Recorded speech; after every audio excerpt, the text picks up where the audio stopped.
ఒకే ఒక్కడు సినిమాలో హీరో అర్జున్ అన్న ఒకటే నాడు 24 గంటలల్లా అన్ని పనులు చేసుకుంటా ఆఫీసర్లను ఉరికించుకుంటా పబ్లిక్ తిప్పలు తీసుకుంటా జనాలకు మంచి చేస్తుంటాడు. కానీ తమిళనాడు సీఎం విజయ్ మాత్రం ప్రమాణ స్వీకారం చేసిన నాటి సంధి రోజుకో కొత్త కొత్త నిర్ణయాలతోని జనాల కష్టాలు తీర్చే పనితనంతోని నిత్య వార్తలలో ఉంటున్నాడు.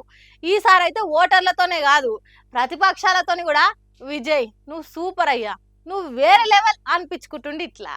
పవర్లకు రాగానే ఫస్ట్ పబ్లిక్ ఏం చేసినా చేయకున్నా గానీ మొదలైతే పాత సర్కార్ పెట్టిన స్కీముల్ని వాళ్ళ పేర్ల మీద ఉన్న పథకాలను వీకేసి మన గవర్నమెంట్ మార్కు చూపించాలని చూస్తుంటారు చాలా మంది లీడర్లు. కానీ విజయ్ మాత్రము పాలిటిక్స్ కంటే పబ్లిక్ కు మంచి అవడు ముఖ్యము, పార్టీల పంచాదుల కంటే పేదోళ్ళ ఆకలి తీరుడు ముఖ్యమని ఆలోచన చేసి మార్పు తెస్తా అన్న మాటకు బరాబర్ కట్టుబడి గట్టిగా పనిచేస్తున్నాడు. తమిళనాడులో తక్కువ రేటుకే టిఫిన్ అన్నం పెట్టేందుకు అమ్మ క్యాంటీన్లు ఉంటాయి కదా, అగో ఆ క్యాంటీన్లను సరిగ్గా పట్టించుకుంటలేరు, సవలతులు లేకున్నా చూస్తలేరు అని నాకు తెలిసింది.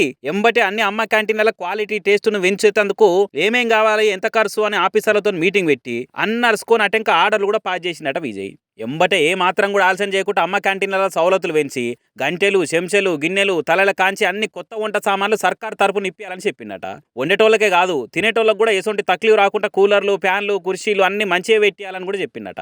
అమ్మ క్యాంటీన్లలో రూపాయికే ఇడ్లీ 3 రూపాయలకే పొంగలు 5 రూపాయలకే అన్నం పెట్టి పేదోళ్ళ కడుపు నింపుతున్నారు. గ్రేటర్ చెన్నై మున్సిపల్ కార్పొరేషన్ కింద 380 అమ్మ క్యాంటీన్లు నడుస్తున్నాయి. స్థానిక సంస్థల కింద ఇంకో 237 ఉన్నాయట. అయితే 2013 ఫిబ్రవరి 24 తారీఖు నాడు అప్పటి సీఎం జయలలిత పుట్టినరోజు ఓపెన్ చేసిన ఈ క్యాంటీన్లని పోయిన సర్కారులు కూడా సరిగ్గా పట్టించుకోలేదట. కానీ మనం అట్లా చేయొద్దు, పబ్లిక్ ఆకలి తీర్చే కాడ పాలిటిక్స్ వేయొద్దు అని విజయ్ ఆలోచన చేసి కొత్త ఆర్డర్లు వేసిందని తెలియంగానే జయలలిత ఫ్యాన్స్ ఆమె పార్టీ కార్యకర్తలు కూడా పరిశాన్ అవుతురట. ఇంకో ముచ్చట ఏంటంటే పేరు కూడా మార్చే అక్కర్లేదు, అమ్మ క్యాంటీన్లను అవే పేరుతో నడిపేయాలని విజయ్ చెప్పే వరకలా నిజంగా నువ్వు సూపర్ అయ్యా అనుకుంటా తమిళనాడు పబ్లికే కాదు దేశమంతటా కూడా సోషల్ మీడియా నోరు నొచ్చేటట్టు మెచ్చుకుంటున్నారు. ఇక ఇంకొందరు అయ్యా ఫస్ట్ పవర్లకు రాగానే పేద పబ్లిక్ కోసం పాత సర్కార్ పెట్టిన క్యాంటీన్లకు తాళాలేసి పబ్లిక్ కడుపు కొడతారు, దెబ్బకు మళ్ళీసారి పవర్లు రాకుండా అవుతారు అని అనుకుంటే ఇండైరెక్ట్ గా పంక పార్టీకి వంకలు పెట్టుకుంటా సొట్లు పెడుతురు. పాపం విజయ్ ఏది చేసినా కానీ తెలుగు పాలిటిక్స్ లో పంచాయతీ ఉన్నది పోరీటు.